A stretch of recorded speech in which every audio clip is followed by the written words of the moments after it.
Back when video games were in their infancy, the technology to achieve such a form of entertainment was extremely limited, which meant that a lot of ideas could not be expanded upon to what was desired. One very prevalent example of this is the third dimension. For decades, games were stuck in 2D. What was fine in the current moment, a lot of people wanted to achieve that extra D and see what a game like Super Mario World could look like in 3D. Eventually, the technology got there. You could do that, and with the release of the Nintendo 64 and its launch title Super Mario 64, we finally got that answer, and it was a good one too. Though only on home consoles for a while because the technology required to achieve such triple D goodness wasn't able to fit in such small devices for handheld consoles. Of course, they eventually got there, but not for a while. While a lot of people, especially game companies, saw this as a pure improvement, something that wasn't done in the past purely because they couldn't, 3D is not a replacement for 2D games. They are different genres.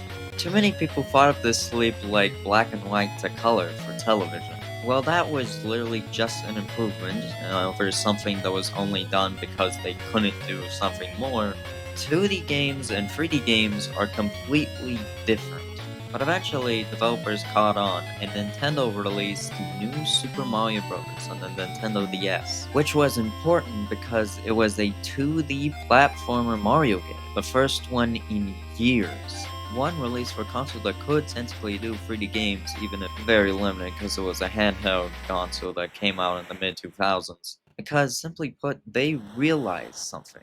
They realized that a lot of people started drifting away from the Mario franchise over the years because they grew up with the original games. And simply put, 2D Mario and 3D Mario are different beasts. They definitely complement each other, but one cannot replace the other. They are entirely different beings with different gameplay styles and mechanics. And with the very successful release of new Super Mario Bros., people instantly caught on that 2D games were not off the table. And a lot of 2D games came out after that because, well, people wanted them. And also, not to mention the giant indie game boom of the mid-2010s, and simply put, making a 2D game is a lot easier for a small group of individuals, or especially one person, to make than an entire 3D crazy, over-the-top, revolutionary experience. But what if I don't want either of those? What if I want my amount of these to change mid-game? 2D gameplay in 3D games.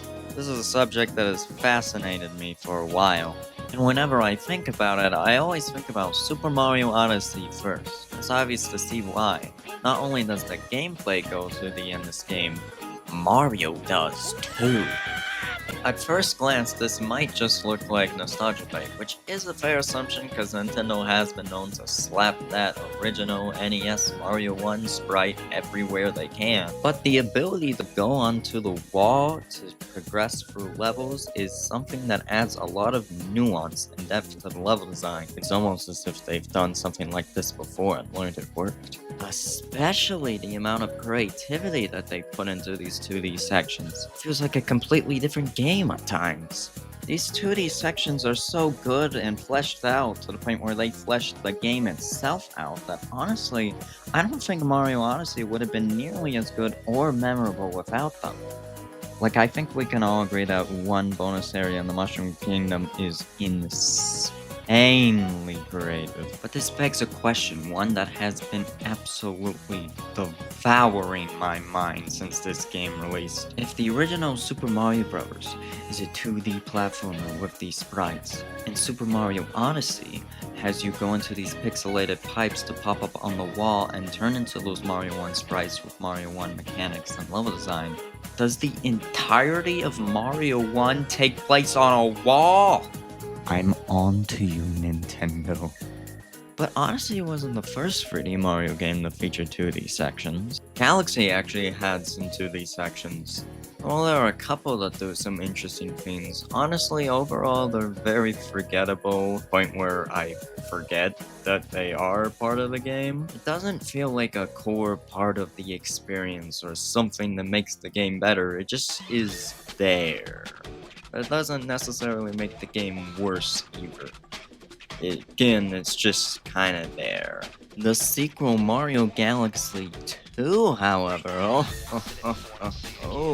Mario Galaxy 2 uses a 2D section in one of the most creative ways that it is one of my favorite examples, even if the rest of the game is just like Galaxy 1, but that's not the point. The game starts in 2D, looking like a traditional 2D Mario platformer, but then slowly it morphs into the 3D platformer that it is, and it is such a cool intro that I'm obsessed with it. I acknowledge the fact that it probably wasn't that possible to do stuff like this back in the N64 days, but imagine the Super Mario 64 having this as our first introduction to 3D, or even a different franchise having it and getting its first 3D game years after this was possible, but nah. Kirby and the Forgotten Land. It would have been so cool.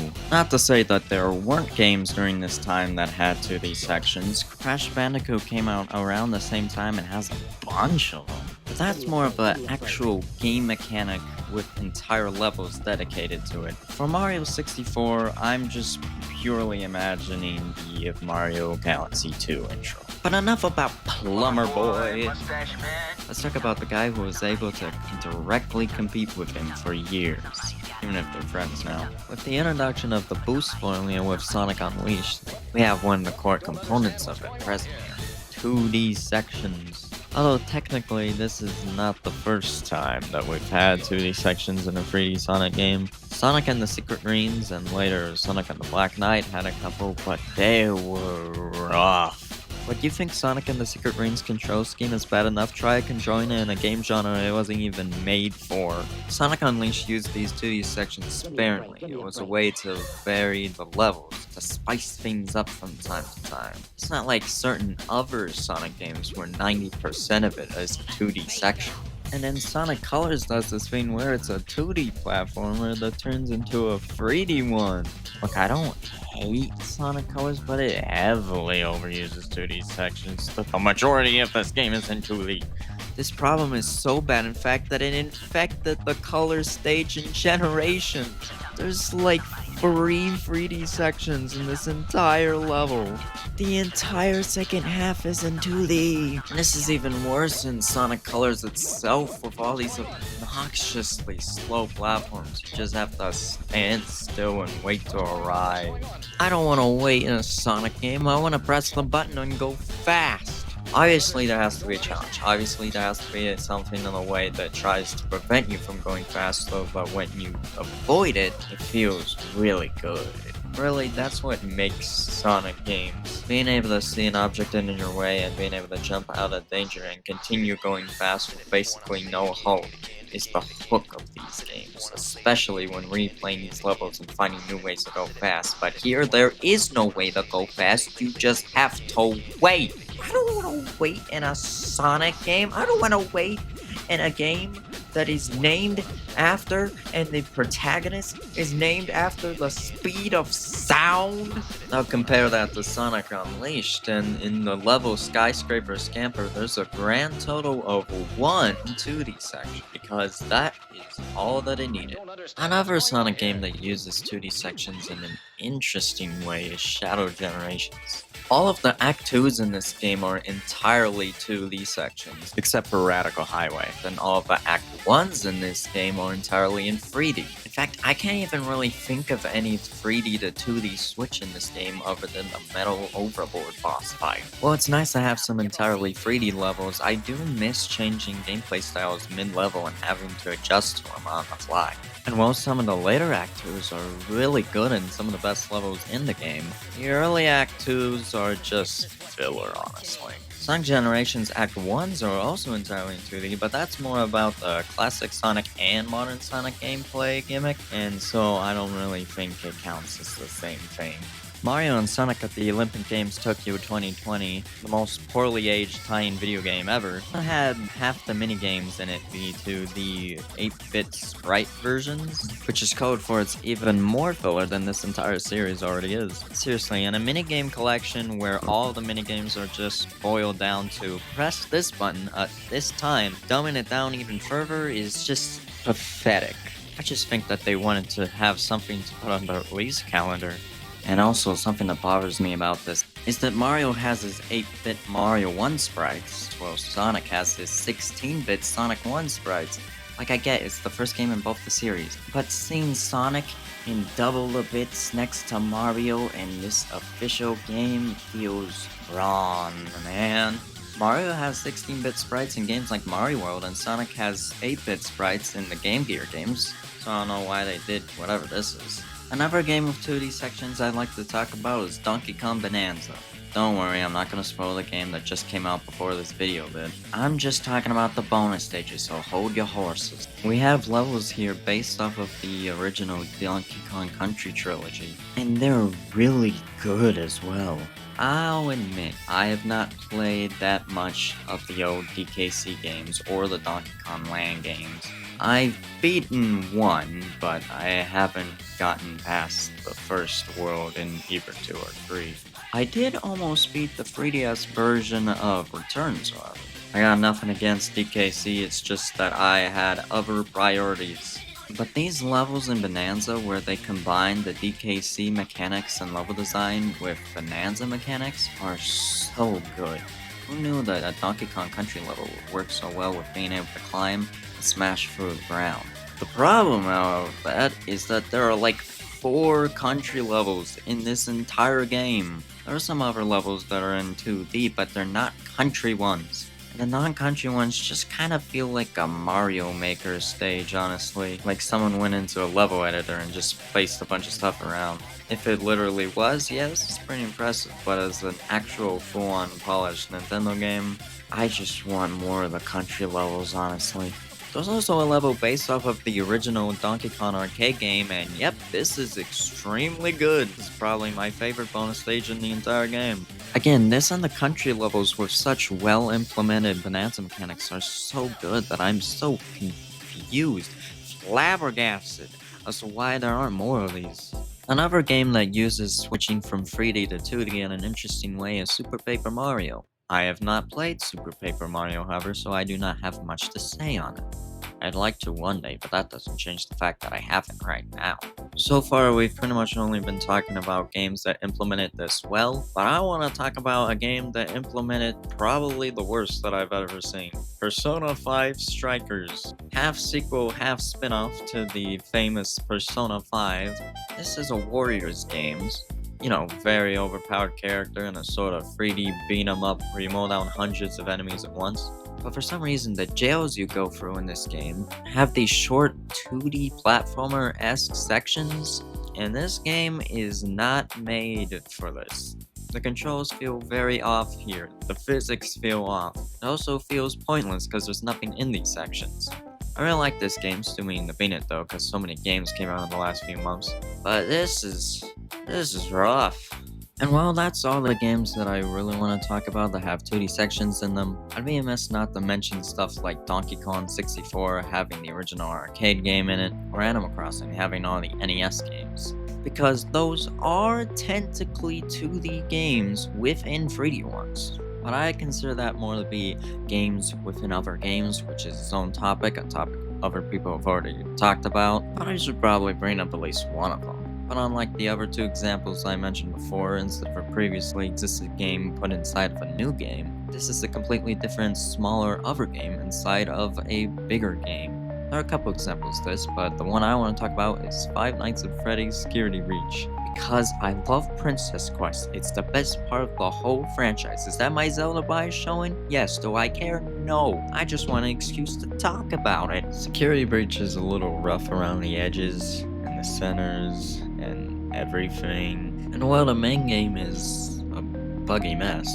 Princess Quest is way better, and I wish that it was its own full actual game. The sprite work, the music, the puzzles, the symbolism, it's all so good. And Help 1 and 2 has a 4th Princess Quest minigame, which I lost my mind over. You have a normal type 1 on an arcade machine, yeah, whatever. But then the princess enters the room you're in, and then you're the princess now. This VR, A Link to the Past-like gameplay system is not something I expected to work so well, but it does. Honestly, I want an entire game like this by Studio. It is amazing. And and I love all the models here that represent all the pixel art. This was such a great moment. But there is one more thing that I want to talk about that is kind of related to this topic, sort of not really. And that is the term referring to 2D games with 3D graphics being 2.5D. This is dumb. The gameplay does not change from the graphics, and therefore the genre does not change. Donkey Kong Country Returns and New Super Mario Bros. Are 2D platforms, I don't care what anyone says. But what would an actual 2.5D game look like? I might point out Fez, but I think of that more of a 2D platformer in a 3D space than whatever a 2.5D game would look like. But you know what it would look like? Little Big Planet. Is this just an excuse to talk about one of my favorite games? Yes, but it's not gonna be a lot long, so just deal with it. Little Big Planet is a 2D platformer between three different 2D spaces, essentially being three 2D levels stacked on top of each other, which you can switch between at any moment, which is why I consider Little Big Planet to be a 2.5 platformer. But at the end of the day, whether a game is 2D or 3D or some sort of in between, it doesn't really matter as long as the game's good. And doing some experimental shenanigans to combine the two genres can be great, but like most things, just make sure it's not done haphazardly and for no reason. Because 2D sections can be really cool and some of the best parts of the game, or the biggest sore point. It all depends on the game, the developers, and, well, what they develop. Mechanics and gimmicks like this shouldn't be put into a game just because you want to have a certain amount of them, but instead from actual passion of how this could be implemented into the game, how it can interact with other mechanics, and of course how much fun it will be for the player. Games, just like any form of media or art form, shouldn't be made just to be a product on a store shelf, but instead from actually wanting to make that game, from wanting to create an experience that will stick with people all throughout the world. And whatever mentality that you have creating something will seep into it. I mean, why do you think Sonic Forces' levels are like 2 minutes long and 90% 2D sections and the free grind rail setup? It's because they just wanted to release a Sonic game and they didn't care about the actual game itself. Hey, I'm gonna squeeze in my Sonic Forces hate wherever I can find a place to put it. I don't really know how to end this video. I thought maybe I could do a joke and end it on something funny, but I couldn't really think of something, so bye.